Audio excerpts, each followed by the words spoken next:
இன்றே டவுன்லோட் செய்து உங்கள் ஃபேவரட் ஷோக்களை என்ஜாய் பண்ணுங்க. எதுக்கு கிருபான வீட்டுக்குள்ள எல்லாம் வரீங்க?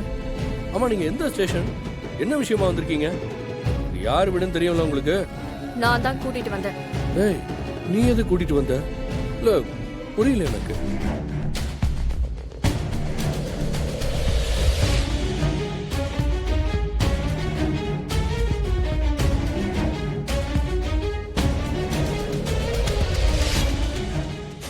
கிருபாகரங்கிறது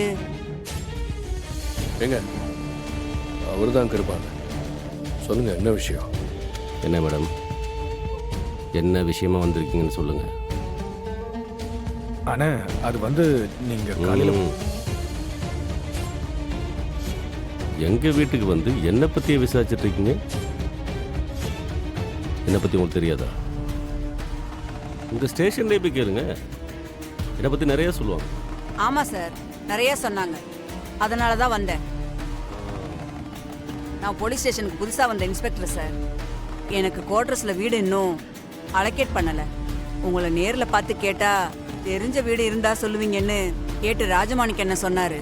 அதனால தான் சார் வந்தேன்.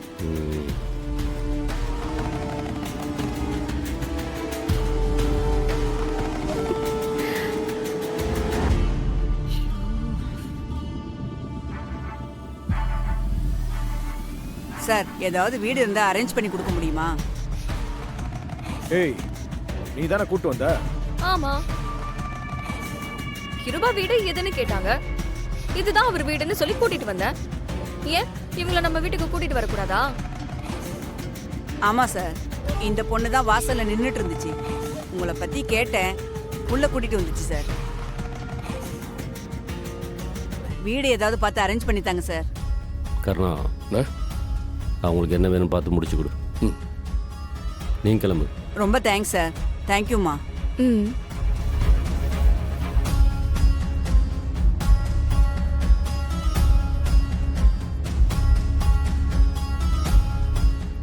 ஏங்க, என்னங்க உங்களை வெளியில கேட்டா புலிங்கிறாங்க, ஆனா வீட்டுக்குள்ள போலீஸ பார்த்தா எலி மாதிரி நடுங்குறீங்க. அப்போ நீங்கெல்லாம் வெளியில புலி, வீட்டுக்குள்ள எலி குரூப்பா? விஸ்வா, இவ நம்மள தான் ஜாடமாடியா சொல்றா. சித்தப்பா, அவ தெரியாமலாம் சொல்லல, வெளிப்படையா தான் சொல்றா. எல்லாம் நம்ம நேரம். என்ன கொஞ்ச நேரத்துல மண்டை காஞ்சிருச்சு போல, பேச்சு மூச்சே காணோம். இனிமே எதை பண்றதா இருந்தாலும் கொஞ்சம் புத்தியோட பண்ணுங்க. தெரியலனா என்கிட்டயே கேளுங்க, நானே ஸ்கெட்ச் எப்படி போடுறதுன்னு ஐடியா கொடுப்பேன். பார், நீ சொல்றது எதுவுமே எனக்கு புரியல. நான் சொல்றது உனக்கு என்னைக்கு புரிஞ்சிருக்கு? புரிய வேண்டியவங்களுக்கு இந்நேரம் புரிஞ்சிருக்கும்.